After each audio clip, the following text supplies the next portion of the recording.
Thank you, Tim, and thank you all for inviting me to be with you today. I too want to acknowledge the traditional owners of the land and thank Chika for the warm welcome to country and pay my respects to the Gadigal people, the elders past and present. In addition, I pay my respects to the other Aboriginal and Torres Strait Islander peoples who are with us today. This venue is the perfect place to launch the Vocational Training and Employment for a Career Training Policy paper. I have actually had the pleasure of being here before on another launch that I did with Tanya Plebisek and meeting Arnie Beryl.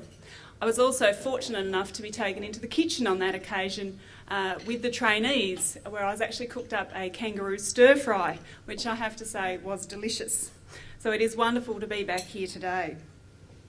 And it certainly, as we've heard, particularly from Deb, fits in with why we are here today and the way GenerationOne and the government, together with the Australian Employment Covenant, are working together to achieve goals on a much larger scale. I was honoured to be appointed as the new Minister for Indigenous Employment and Economic Development late last year. I want to assure you all that my focus will be clearly on delivering the government's commitment to halving the employment gap between Indigenous and non-Indigenous Australians by 2018 and to create more than 100,000 jobs for Indigenous Australians. I'll also be driving the Indigenous Economic Development Strategy, which we released last year. Achieving our employment target requires action to ensure that all Indigenous Australians have the right skills and experience and the action to engage employers and expand opportunities. As Tanya said so eloquently, to listen, to reflect and then to act. While I know that there is more to be done, I do believe our two key programs, Job Services Australia and the Indigenous Employment Program, are achieving great results for Indigenous job seekers.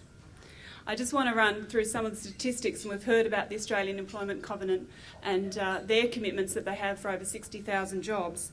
But Job Services Australia, as at November last year, had some 89,000 Indigenous job seekers registered with them, representing 12.6% of all job seekers registered with the service. This does mean that Indigenous job seekers are overrepresented in employment services, and it shows they often experience greater barriers to employment than other job seekers, as we've heard here today. Despite these challenges, Job Services Australia has achieved more than 100,000 job placements for Indigenous job seekers since it began in 2009. Indigenous job seekers have achieved 37,500 employment outcomes that lasted for 13 weeks or more, and 3,000 13-week education outcomes. And we've heard about the Australian Employment Covenant that has already surpassed its target, and I had an interesting discussion with Rhonda before about that. And we've heard so far about the 322 employers who have made those commitments for those jobs. It does show us that the corporate attitudes are changing. As I was talking to Rhonda earlier, a lot of larger corporations in Australia, when you ask them about Indigenous employment, when you ask them about training programs for Indigenous employment, they haven't actually thought about it. And our job obviously is to educate them and to make them think. So thank you, Rhonda, for that work. We all do need to work together to ensure that the commitment are turned into sustainable outcomes and real long-term jobs and careers for Indigenous Australians. The government does want to partner with employers who are prepared to make a real investment in building their Indigenous workforce and expanding opportunities for their existing Indigenous employees. For example, we formed the Indigenous Employment Program in 2009 to make it more flexible and more responsive to the needs of employers, Indigenous Australians and their communities. That program continues to achieve excellent results. Between 1 July 2009 and 31 December last year, it placed almost 71,000 Indigenous Australians in employment and training related activities. This includes more than 32,800 people placed into employment. Over the next 4 years, we will invest $650 million to continue the success of the program. But there is always room for improvement, and I'm always willing to listen to the views of key stakeholders. I'm taking the opportunity while I'm in Sydney today to meet with many of you in the room and other stakeholders in this area, and also in my other new portfolio of the status of women. I'm then heading to Canberra and Melbourne to do the same. I do want to listen, I do want to learn, and I am willing to act. Because it is important that government, industry and the community are working together and that we share our knowledge. That is why GenerationOne's policy paper is so valuable to us, because it is based on new research. it did consult with Indigenous job seekers, with Indigenous employees and employers across a whole range of industries. We've heard from the personal accounts, we've read the personal accounts of their experiences with our services, and we appreciate the valuable addition to the evidence base. There are some positives to take out of it. It identifies as best practice some of the partnerships we've heard about between employers and employment service providers through the Indigenous Employment Program.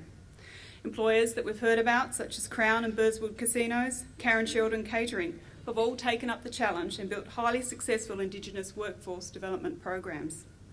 They show how well the system can work, and where there are strong partnerships between employers, providers and the government, we can make a difference.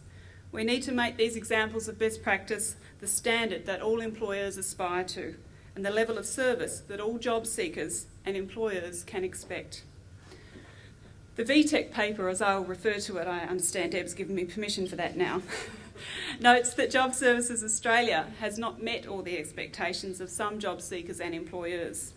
It has found that some employment service systems confusing due to the different requirements and objectives for different programs and services. It does call for more emphasis on meeting the needs of employers by providing relevant skill training to job seekers. The government has already made some significant reforms to make training and employment services better respond to the need of the employers. And as we've heard as part of the last budget, the government did invest in a comprehensive package of measures called Building Australia's Future Workforce to promote workforce participation and encourage skills development. The package to support the government is more than $4.1 billion in Job Services Australia over 3 years through to June 2015. In addition to this, $6.1 million was allocated to Job Services Australia providers to pilot the provision of culturally appropriate mentoring support for Indigenous job seekers when they commence work. We know that by giving job seekers the skills that employers need, we give them the best chance of finding and keeping a job. The government has also got the Indigenous Youth Careers Pathways program, which will begin in 2012. It will provide school-based traineeships alongside mentoring and support activities to Indigenous students in years 11 and 12, and in some cases years 10 in targeted high schools across the country. This is a $50 million program that will set students up to make the successful transition as they move from school to work or to training. I will be releasing a discussion paper in the near future, seeking the views to help shape the program from 2013 and beyond. I would like to hear your views on the types of services that are needed as we support Indigenous Australians as they move from school to work. The feedback from this process will be included in documentation for an open tender process which will be conducted later in the year. The government, as I've said, will continue to work with GenerationOne and the AEC to discuss the proposals in the VTEC policy.